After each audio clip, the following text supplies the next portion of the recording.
Hi guys, may nadiskubre nga na naman kaming kainan dito sa Nueva Ecija. Isa na nga ata ito sa pinakasulit at masarap na sislingan na nakainan namin. Paano ba naman hindi magiging sulit sa halagang 99 pesos? Only soup, only gravy at only rice pa kayo rito. At sa servings pa nga lang ng mga pagkain nila, talaga nga namang hindi kayo mabibitin. Kaya kung naghahanap kayo ng budget friendly na kainan at gusto nyo nga ng maraming pagpipilian, ito na nga ang hinahanap mo. Guys, tara, samahan nyo kami kung saan sila matatagpuan. Ito nga ang Wally High Steakhouse. Located nga sila sa Barangay Deepwell, Santo Rosario, Santa Rosa, Nueva Ecija. Traceable naman din yung place na to, kaya mabilis nyo lang din silang makikita. Sobrang simple nga lang din ang kainan nila rito. Pero yung mga pagkain isoserve sa'yo, sing sarap nga ng mga mamahaling restaurant. Kaya sila dinarayo at binabalik-balikan pa rin ang kanilang mga customers. Guys, ito nga yung ilan sa mga pagkain pwede nyong orderin dito. Meron sila ditong sisling lechong kawali, sisling pork sisig, sisling chicken with gravy sauce, sisling calamares, sisling creamy chicken with mushroom, at ang napakasarap nilang sisling shawarma. Guys, lahat nga na yan 99 pesos lang. Kung gusto nyo nga ng only rice, soup, and gravy, at 79 pesos nga lang kung ayaw nyo ng may unlimited. At meron nga rin pala sila ritong chicken inasal. At wag nyo nga rin papalampasin ang mga solo order nila. Tulad nga nitong sisling bulalo, sisling chicken wings with sweet and spicy sauce. At meron din sila ditong black bamboo or black spaghetti. At ang main dishes nila na isa nga sa kanilang bestseller, itong sisling chicken with pasta at pork sisling with pasta. At kung mahihilig naman kayo sa masabaw, meron din silang papaitang baka at papaitang kambing. At ang all-time favorite ng karamihan, ang beef pares. So yun nga guys, ito na lahat ng isinerve sa amin. Ewan ko na lang talaga kung hindi pa namin makita ang liwanag.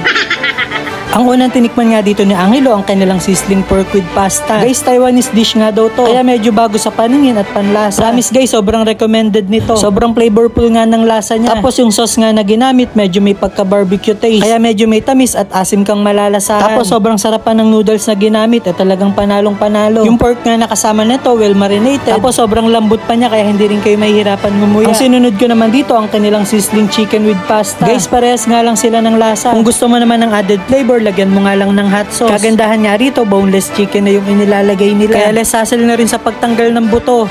Let's try naman natin itong sisling lechong kawali din.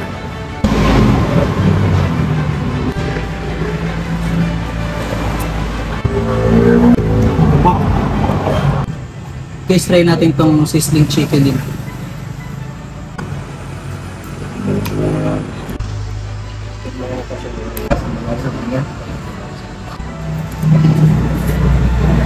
Baby.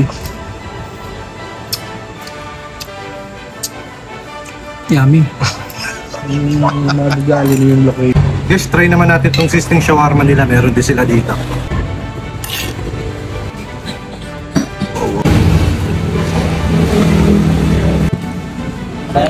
Tapos din ito. Please try natin itong sisling sweet and spicy calamares.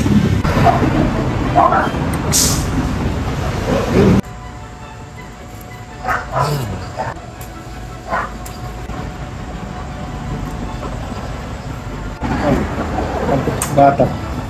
Try naman natin itong sisling sisig nila. Extra natin.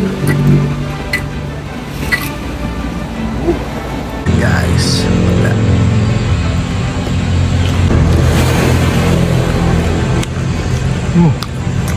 bagay na bagay din itong pampulutan. Hindi lang pang ulam.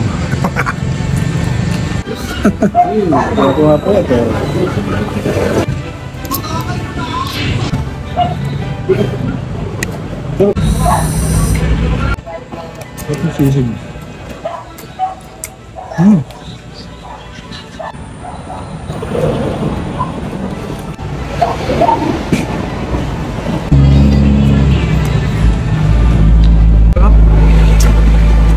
Sulit. Let's try naman natin itong chicken creamy mushroom nila.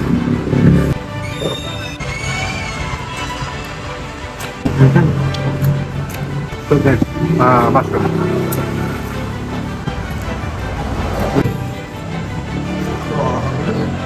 Guys, ito na may sisling bulalo nila, oh. May ano pa yan, oh, bone marrow, oh, guys.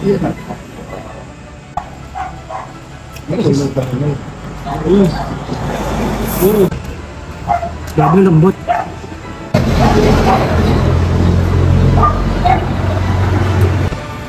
Wow.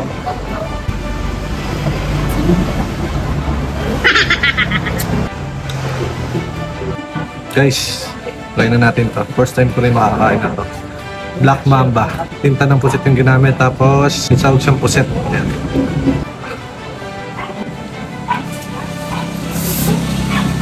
Lasa mo yung flavor ng puset. Try nyo na rin to.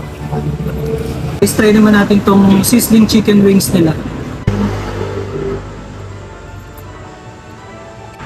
Hindi naman gano'ng kaanghang. Tama-tama lang. At guys, huwag nyo nga rin papalampasin tikman ang kanilang papaitang baka, kambing at kanilang beef pares. Sobrang sarap nga din naman talaga nito. Tamang-tama nga lang yung timpla tapos napaka-generous pa nila sa laman. Guys, sa mga pupunta nga rito sa Wally High Steakhouse, open po sila ng Monday to Saturday from 11 AM to 8 PM. Ano ba yan guys? Hanggang dito na lang. Kapag masarap ang food, siguradong good mood. See you on our next vlogs. Bye-bye!